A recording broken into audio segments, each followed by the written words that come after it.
자, 순특강 5강 이론 간단하게 한번 살펴보겠습니다. 일단 특상대성 이론 나오는데요. 일단 상대 속도에 대해서 알아야겠죠. 이제 상대 속도는 특정한 관찰자가 본 속도다 이렇게 생각해 주시면 되고요. 그래서 어떤 특정한 속도가 만약 그러니까 완전 간성계에서 봤을 때 V1, 뭐 V2, V3 이런 식으로 움직이는 물체가 있다고 했을 때 만약 V2가 바라보면 어떻게 될까라고 생각하면 이제 관찰자 입장에서 봐야 되니까 자기 속도를 0으로 만드는 거예요. 그래서 V1의 속도는 이제 V1 빼기 V2 자기 속도를 빼서 이게 이제 V2가 바로 본 V1의 상대 속도다 이렇게 생각하면 되고요.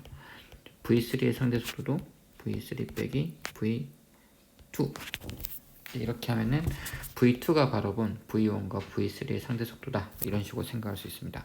그래서 뭐 이렇게 표현할 수 있고요. 뭐 그와 관련된 거는 사실 방향만 잘 고려하면 뭐 더하기 빼기 수준이라서 충분히 해볼 수 있을 겁니다. 한번 꼭 해보세요. 관성좌표계 나와요. 이제 관성좌표계는 쉽게 말하면 일정한 속도로 움직이는 좌표계가 모두 이제 관성좌표계라고 부르고요. 물론 여기에는 정지한 좌표계도 포함이에요.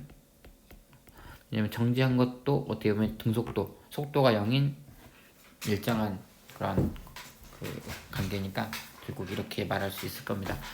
그거에서 이제 다른 게 이제 비관성 좌표계인데, 이제 비관성 좌표계는 가속 운동하고 있는 좌표계다 이렇게 생각해 주시면 될 것 같아요. 특상대성 이론의 배경이 나옵니다. 뭐 이제 에테르의 존재 유무를 따지기 위해서 마이케슨과 몰리의 실험이 되게 유명한 실험이죠. 어떻게 보면 이 관계를 따지는 거예요.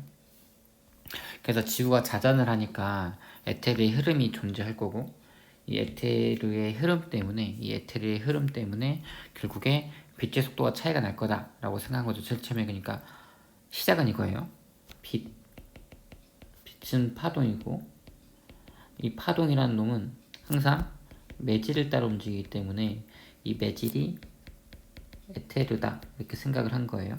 그래서 파가 이렇게 움직이는데 매질 자체가 움직이고 있으면 파의 속도도 달라지지 않을까라는 생각을 한 겁니다. 그러니까 물결이 치는데, 물결 파동이 움직이는데 물 자체가 흐르고 있으면 파동도 이 물의 흐름 플러스 파의 속도에서 파동의 속도가 더 빨라지는 거 아니냐, 이 관점이 시작을 한 거예요. 그래서 이제 에테르가 이렇게 흐르고 있다면, 이렇게 왼쪽으로 흐르고 있다면 빛이 오른쪽으로 진행할 때랑 왼쪽으로 진행할 때 속도 차이가 생기기 때문에 결국 여기서 검출할 때 이런 간선무늬가 좀 나타나지 않을까, 이걸 생각하고 문제를 접근한 건데요.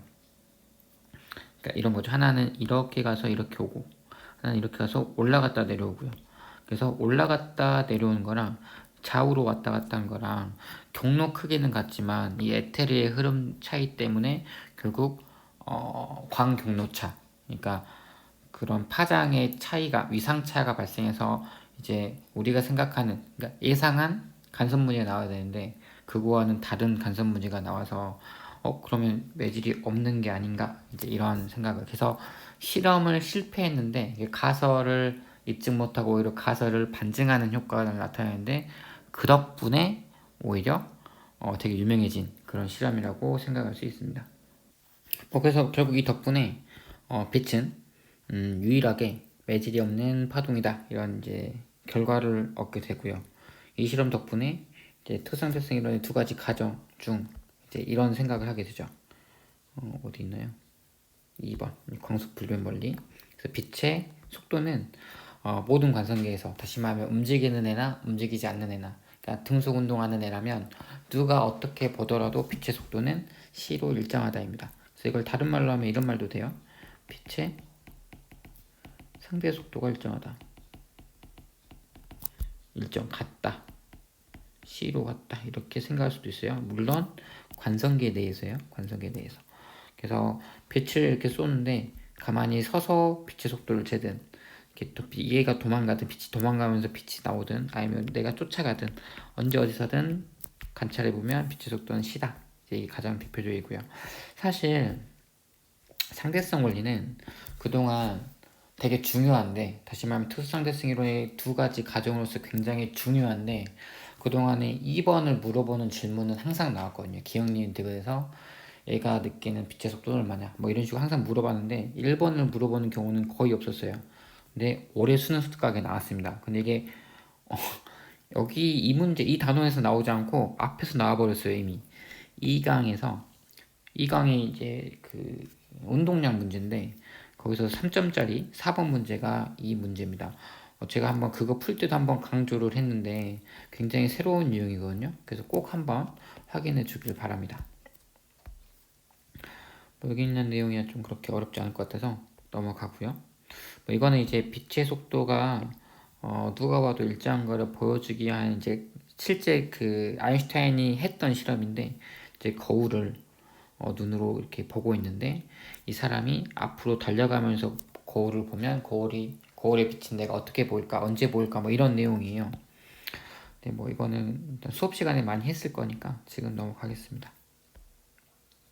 그래서 투상대성 이론할 때 가장 많이 다루는 것 중에 하나 이거죠. 시간을 측정할 때 동시성의 상대성 하고요. 그리고 시간 지연 혹은 시간 팽창이라고 부르는 거, 그리고 또 하나 길의 수축. 이 세 개는 모두 다 특수상대성 이론의 가정, 다시 말해 빛의 상대 속도가 일정하다는 그 가정 하나로 해서 이렇게 여러 가지를 다 증명할 수 있다 이렇게 생각하면 될 것 같아요. 증명하는 것을 실제로 다 해보진 않아도 되겠죠. 뭐 동일성의 상대성 이거는 이제 누가 보냐에 따라 동시인 사건이 동시가 아닐 수도 있다. 그래서 가장 대표적인 게 이 그림입니다. 그래서 지금 안에 타고 있는 사람 그리고 이 사이 거리가 같을 때 이 거리와 이 거리가 같을 때 여기서 광원이 발사해서 두 곳에 똑같이 시작을 하면 똑같이 동시에 출발을 했을 때 거리가 같기 때문에 동시에 여기 관측 디텍터에 동시에 닿게 되겠죠. 그래서 동시에 도달한다고 생각을 하지만 이거를 밖에 있는 사람이 보면 큐에 있는 사람이 보면 우선이 앞으로 가고 있기 때문에 여기는 디텍터가 앞으로 다가오는 꼴이 돼서 결국 이 디텍터에 먼저 도착하고 도망가고 있는 애가 이렇게 도망갔죠. 도망가는 애가 나중에 도착할 거다. 그래서 이번에는 동시가 아니다. 뭐 이런 질문이었던 것 같아요. 이거는 이제 전통적으로 자주 나왔던 상드론 문제니까 워낙 유명해서 하면 될 것 같고요. 시간 지연입니다. 시간 팽창이라고 부르죠. 이제 빛 거울을 이용하는 거. 그래서 안에 타고 있는 사람은 우주선과 같이 움직이기 때문에 그냥 빛이 올라갔다 이렇게 내려가는, 그래서 이동한 거리가 총 2L이다 라고 생각을 할 겁니다. 자, 그러면 이제 결론이 이렇게 되는 거죠. 우리 보통 속도는 시간분의 거리인데 속도는 빛의 속도는 c고요. 그리고 시간은 모르니까 t라고 놓고 거리가 2L 이렇게 놓으면 결국 t라는 시간이 c분의 2L이구나 이렇게 하나의 결론이 나오지만 이걸 가라고 할게요. 지금 나 같은 경우에는 현재 이런 상황이에요. 그래서 이제 VT, 이게 사실 그림이 굉장히 잘못됐습니다. 왜냐하면 이 우주선의 속도의 V는 절대 C보다 크지 않아요. 그러면 이 각도가 절대 45도를 넘어가면 안 되거든요.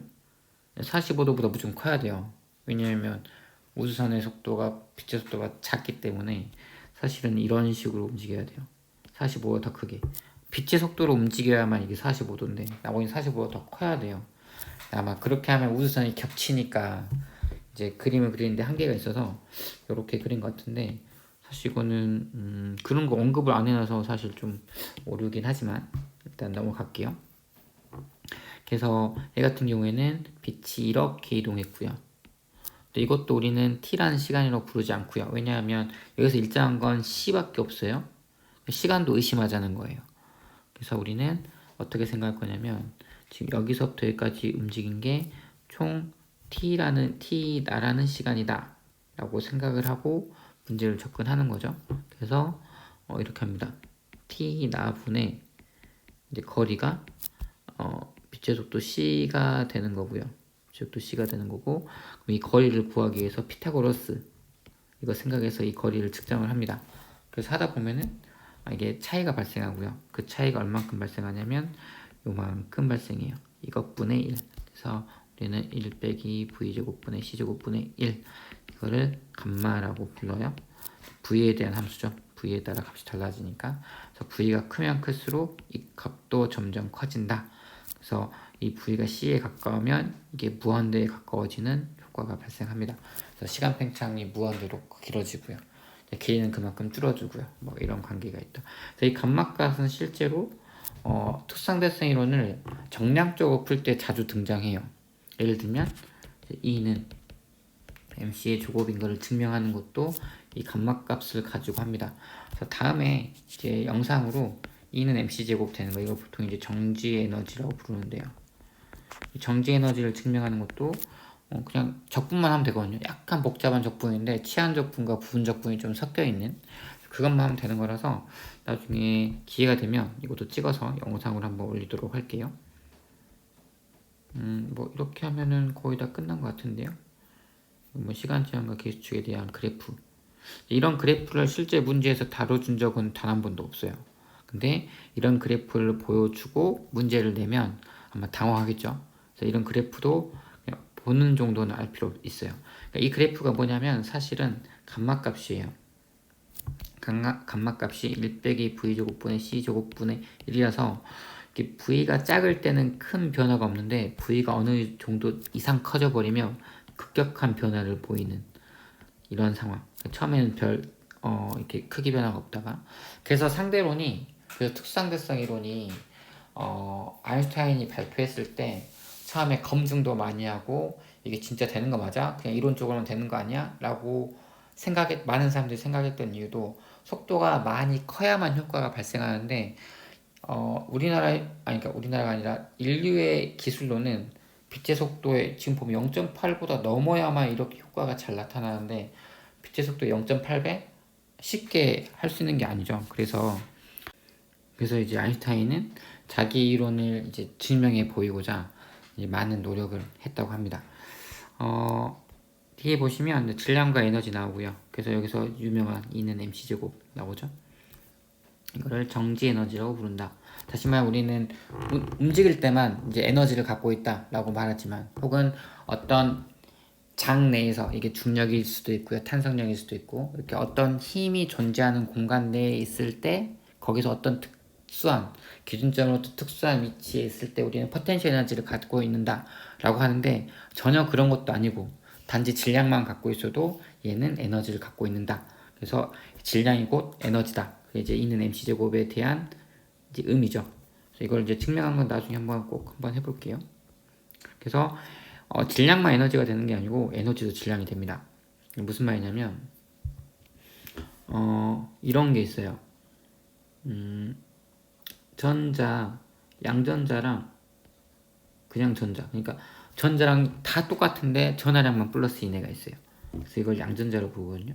현대 물리할 때 나오는데, 이제 이건 실제 우리 전자고요. 얘네들이 이렇게 합쳐져서 빛 에너지가 발생해요. 그래서 우리 이걸 뭐라 부르냐면 쌍소멸 그래요. 쌍소멸. 그러니까 지금 질량을 갖고 있는 두 물체가 만나서 에너지가 발생을 해요. 뭐 열 에너지가 나올 수도 있고요. 그래서 이거를 우리는 이제 어떻게 보면은 질량이 에너지화 된 거죠. 근데 이런 경우도 있습니다. 빛 두 개. 이건 이제 그 전에 무슨 특별한 이제 조건도 필요하긴 하지만, 빛 두 개를 이용해서 뭘 만들 수 있냐면 물질을 만들어낼 수 있어요. 물질을. 그러니까 예를 들면 뭐 이렇게 전자나 양전자나 음전자 이런 거를. 그래서 이거를 쌍생성이라 그래요.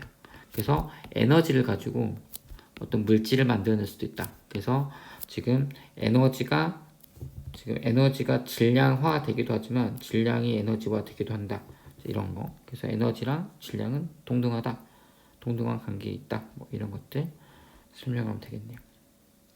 원자핵, 이런 거는 이제 중요한 게 이거죠.